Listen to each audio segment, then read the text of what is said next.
Bismillahirrahmanirrahim. Assalamualaikum warahmatullahi wabarakatuh. Perkenalkan, nama saya Sumira SPD dari SDIT Insan Kamil Santri Kota Bima, dan saya mengajar di kelas 1. Nah, tema yang saya ambil adalah tentang disiplin dan kemandirian di usia dini, yang saya akronimkan menjadi Si Mandiri di sini. Nah, ini adalah langkah awal bagi saya pribadi melihat latar belakang masalah anak-anak yang berinteraksi dengan melihat, mendengar, dan mempraktekkan yang teman-temannya lakukan tanpa mengetahui bahwa hal itu baik atau buruk dalam kehidupannya. Jadi anak-anak hanya meniru saja. Jadi menurut saya pribadi, aturan itu memang harus diterapkan sejak dini, karena anak-anak itu memang butuh aturan untuk dalam rangka menjalankan kehidupannya sehari-hari. Contohnya ketika makan ada aturannya, ketika berada di rumah ada aturannya, dan di sekolah pun ada aturannya. Maka dari itu saya berusaha mencoba mengeksplorasi anak-anak dengan cara membuat aturan kelas dengan melibatkan anak-anak dalam membuat aturan kelas, dan sanksi apa yang harus dilakukan yang diterapkan ketika anak-anak ustazah melanggar peraturan. Mungkin seperti itu. Agar lebih lanjutnya mungkin bisa ditonton video selanjutnya. Terima kasih. Wassalamualaikum warahmatullahi wabarakatuh. Berinteraksi adalah hubungan sosial yang kita butuhkan sehari-hari. Anak-anak berinteraksi dengan temannya secara natural dengan melihat, mendengar, dan menirukan perbuatan yang dilakukan teman dan orang-orang di sekitarnya.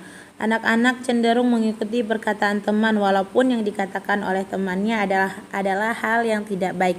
Ketika temannya melakukan sesuatu, entah itu perbuatan yang baik atau tidak baik, mereka akan mengikutinya. Hal ini memperlihatkan karakter anak yang berbeda-beda serta pola asuh di rumah yang berbeda. Apa itu aturan? Bagaimana cara membuat aturan? Bagaimana jika ada siswa yang melanggar aturan? Aturan adalah serangkaian ketentuan, petunjuk, patokan, atau perintah yang dibuat oleh manusia dengan tujuan untuk mengatur kehidupan manusia dalam sehari-harinya, agar tidak ada yang melakukan hal-hal yang tidak seharusnya seperti ingin menang sendiri dan lainnya. Hal ini membuat saya berpikir untuk mengenalkan lebih awal tentang aturan-aturan kelas sebagai acuan untuk guru dan siswa dalam menanamkan kedisiplinan dan kemandirian di kelas di usia dini, serta penerapan pembelajaran yang berdiferensiasi sesuai dengan kebutuhan siswa, karena setiap siswa memiliki hak untuk mendapatkan pendidikan yang sesuai dengan kebutuhannya. Langkah awal yang dilakukan dalam membuat aturan kelas adalah dengan mufakat dan musyawarah dengan siswa di dalam kelas. Siswa diberikan kesempatan untuk musyawarah dengan siswa lainnya di dalam kelas, diberikan kesempatan untuk mengeksplorasi hal-hal yang ingin dilakukan dan tidak ingin dilakukan agar suasana di dalam kelas menjadi nyaman. Guru membantu siswa merumuskan hal-hal yang diinginkan sehingga timbul aturan yang disepakati oleh siswa dan guru tanpa adanya unsur paksaan dari guru. Dengan dibuatnya aturan bersama dengan siswa, diharapkan siswa dapat mematuhi aturan dengan kesadaran sendiri tanpa ada paksaan. Aturan diterapkan sejak dini agar siswa terbiasa melakukan hal baik untuk membentuk karakter baik serta sikap, disiplin, dan kemandirian anak di usia dini. Jadi anak-anak itu diberikan pemahaman kenapa harus mematuhi aturan dan apa yang terjadi jika aturan itu tidak dilaksanakan. Bagaimana jika ada yang melanggar? Akan diberikan sanksi. Apa itu sanksi, Ustazah? Sanksi adalah alat pemaksa agar seseorang menaati beragam macam aturan-aturan yang berlaku. Sanksi dibuat berdasarkan mufakat dan musyawarah bersama dengan siswa di dalam kelas. Siswa diberikan kesempatan untuk menyepakati sanksi yang akan diterima jika melanggar aturan. Pelaksanaan aturan dilakukan dengan cara guru membagi siswa menjadi 4 kelompok secara heterogen dengan tujuan agar siswa saling mengenal dan membantu mengingatkan untuk selalu bekerja sama dalam menerapkan aturan di dalam kelas. Pembelajaran berdiferensiasi dengan cara pembagian kelompok secara acak, di mana di dalam setiap kelompok memiliki tingkatan kemampuan yang berbeda-beda, akan saling melengkapi karena di setiap anak diberikan penanganan yang berbeda sesuai kebutuhan dan kemampuan anak.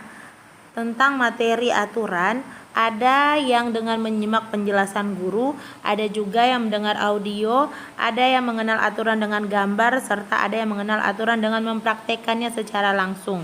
Artinya demonstrasi langsung. Hal ini lebih efektif karena anak melihat, mendengar, mengingat, serta mengalami langsung aturan yang dipelajari dan akhirnya anak menjadi mengingat apa yang dipelajari karena berkesan dan juga dialami langsung. Pembelajaran berdiferensiasi adalah pembelajaran yang membuat guru selalu bergerak menjadi fasilitator yang baik yang melayani dengan sepenuh hati, dengan harapan kebutuhan semua siswa dapat terpenuhi dengan cara melayani kebutuhan anak satu persatu, namun harus membutuhkan waktu yang lama.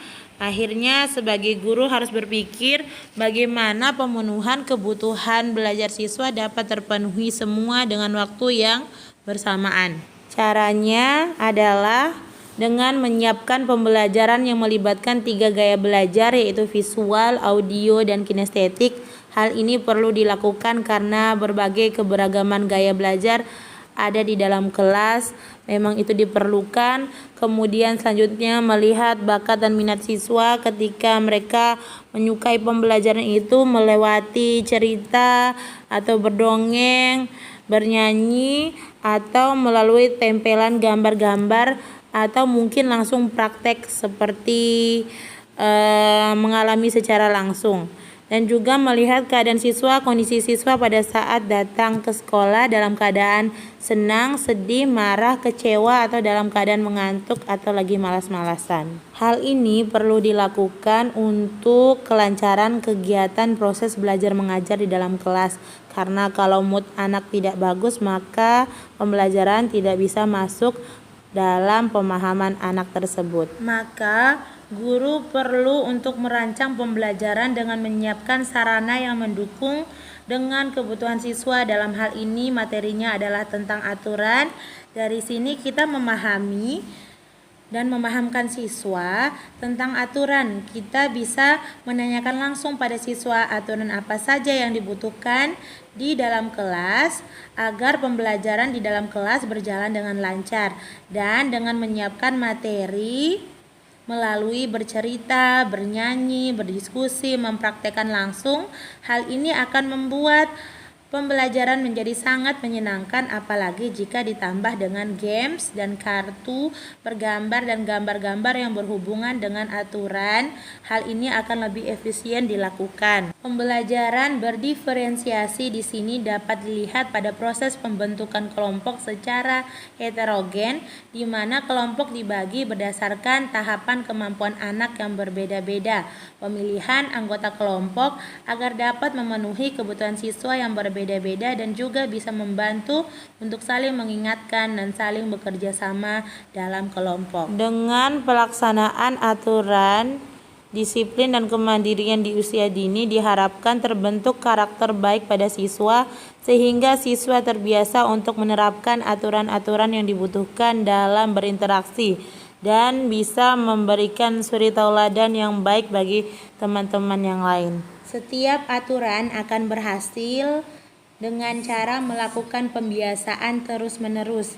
Jadi, pembiasaan yang berkelanjutan bagi anak-anak itu penting untuk menanamkan dan menumbuhkan kedisiplinan dan kemandirian sejak dini, karena proses tidak akan menyia-nyiakan hasil, karena tidak ada yang tidak mungkin. Kembali lagi bagaimana cara pandang kita, cara berpikir kita pada sesuatu, semuanya ada pilihannya. Mau menjadi baik atau tidak baik itu tergantung kita yang memilih dan menerapkannya. Segala sesuatu punya tantangan yang harus dihadapi. Jadi pandainya kita sebagai guru untuk menyelesaikan tantangan dan memberikan solusi terbaik demi masa depan yang lebih cerah dan berkembang lagi. Salam guru-guru hebat, mari mengajar, belajar, dan berkarya. Wassalamualaikum warahmatullahi wabarakatuh.